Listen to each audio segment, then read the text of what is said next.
Hello bachcho, let's see the following question. What are the lowest frequency for standing wave on a wire that is 10 meter long and has a mass of 100 gram and is stretched under a tension of 25 Newton which is fixed at the both ends? Question में हम एक standing wave की बात कर रहे हैं, हमें उसका लोएस्ट फ्रीक्वेंसी निकालना है।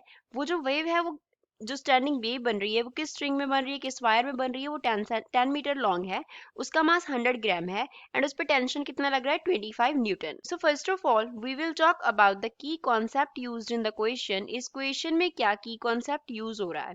तो क्वेश्चन में हमें निकालना है लोएस्ट फ्रीक्वेंसी, लोएस्ट फ्रीक्वेंसी निकालना है फॉर स्टैंडिंग वेव। सपोज उसको हम वी नॉट से डिनोट कर रहे हैं, तो वी नॉट जो होता है वो इक्वल होता है 1/2 into L square root of T by mu के। यहाँ पे जो एल है वो रिप्रेजेंट करता है लेंथ ऑफ वायर को जिसमें स्टैंडिंग वेव क्या हो रहा है, प्रोड्यूस हो रहा है। एल उसका लेंथ है, टी क्या है, T here is tension and mu जो है वो रिप्रेजेंट करता है मास पर यूनिट लेंथ को।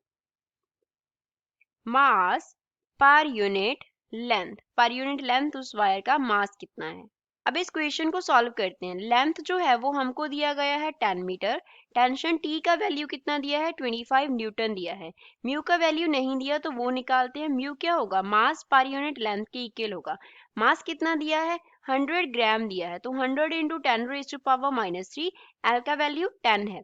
यहाँ पे हमने क्या यूज किया है, mass is equals to 100 gram which is equals to 100 into 10⁻³ kilogram.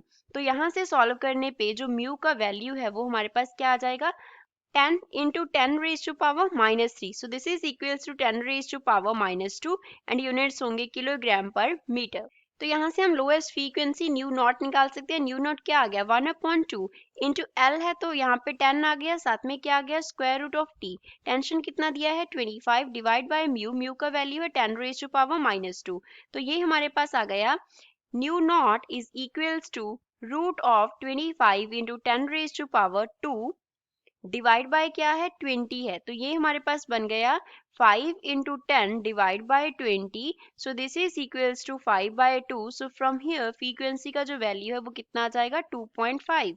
तो न्यू नॉट लोएस्ट फ्रीक्वेंसी का वैल्यू आ गया 2.5 एंड इसके यूनिट्स क्या होंगे, हर्ट्ज होंगे। सो this is the final answer for the given question. I hope you understood well. Thanks.